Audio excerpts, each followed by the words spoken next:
এখন আমি আজকে পটল কোপ্তা করব, নিরামিষ পটল কোপ্তা। পটলগুলোকে আমি ছিলে দু সাইডে অল্টারনেট করে আমি কেটে নিয়েছি পটলগুলোকে, তারপরে নুন হলুদ মাখিয়ে জল ঝরিয়ে নিয়েছি। এবার এর মধ্যে কাজু, পোস্ত আর সর্ষে একসাথে 10 মিনিট আগে আমি ভিজিয়ে রেখেছি। টমেটো কুচি, আদা কুচি, লঙ্কা আর টক দই একসাথে পেস্ট করে নেব, ঠিক আছে? এখন কড়া বসিয়েছি, কড়া গরম হয়ে গেছে। আমি এবার রিফাইন তেল নেব।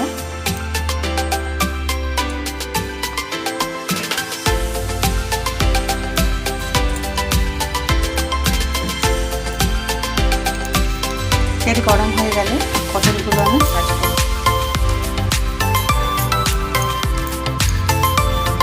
তেল গরম হয়ে গেছে, পটলগুলো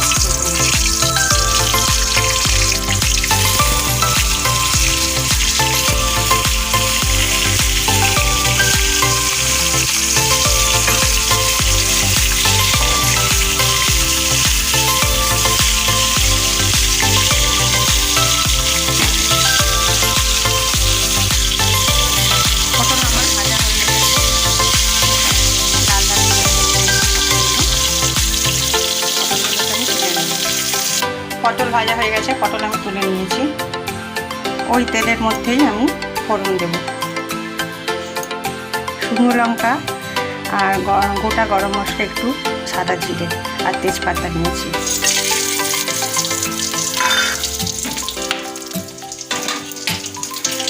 দুটো কাঁচা লঙ্কা দেব।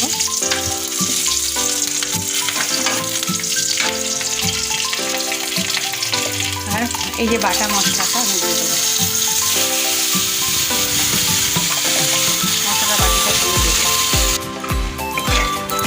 মশলা বাটিটা দিয়ে জল দিয়েছিলাম, এবার পাকছে মশলাটা। মশলা ফুটতে থাকবে, তখন আমি এই গুঁড়ো মশলাগুলো দেব। জিরে গুঁড়ো 1 চামচ, ধনে গুঁড়ো 1 চামচ, কাঁচা লঙ্কা বাটা দিয়েছিলাম, ফোড়নও দিয়েছিলাম, তাই ঝাল স্বাদ অনুযায়ী দেবে, যে যেরকম ঝাল খাবে। আমি 1 চামচ গুঁড়ো লঙ্কা দিলাম, লবণ দিলাম স্বাদ অনুযায়ী।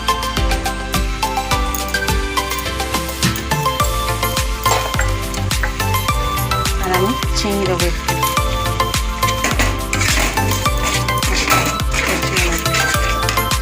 হলুদ গুঁড়ো দেওয়া হবে না,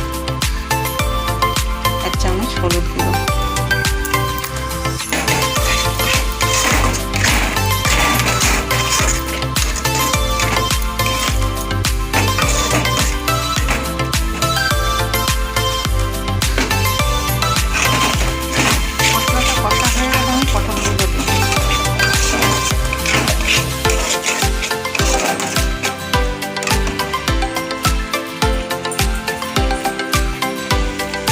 মশলা কষানো হয়ে গেছে আমার। এবার আমি ভেজে রাখা পটলগুলো আমি দিয়ে দেবো। 2 মিনিট কষে নেবো, 1-2 মিনিট কষে নেওয়ার পর অল্প জল দিয়ে ঢাকা দিয়ে দেবো। বাকি পটলটা যেটা বাকি আছে সেদ্ধ হতে, সেটা সেদ্ধ হয়ে যাবে। পটল ভাজাতে আমার হাফ হয়ে গেছিল।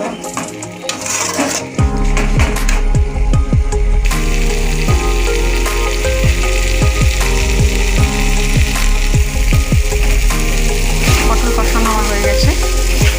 এবার আমি 1 বাটি জল দিই, কাঁচের বাটির 1 বাটি জল দিই।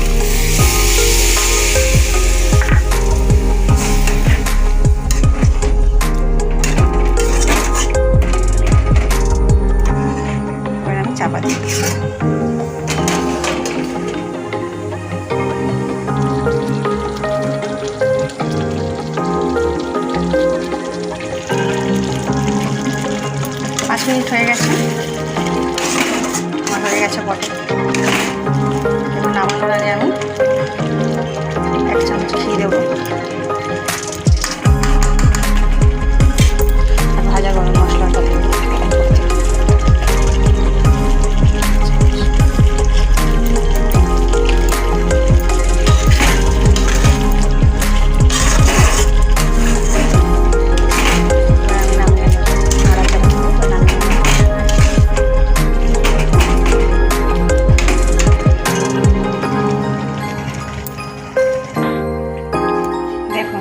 সুন্দর হয়েছে পটল কর্তা।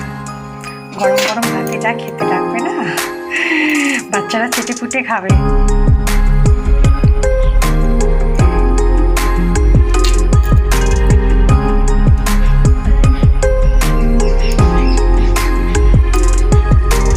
আমার ভিডিওটা ভালো লাগলে লাইক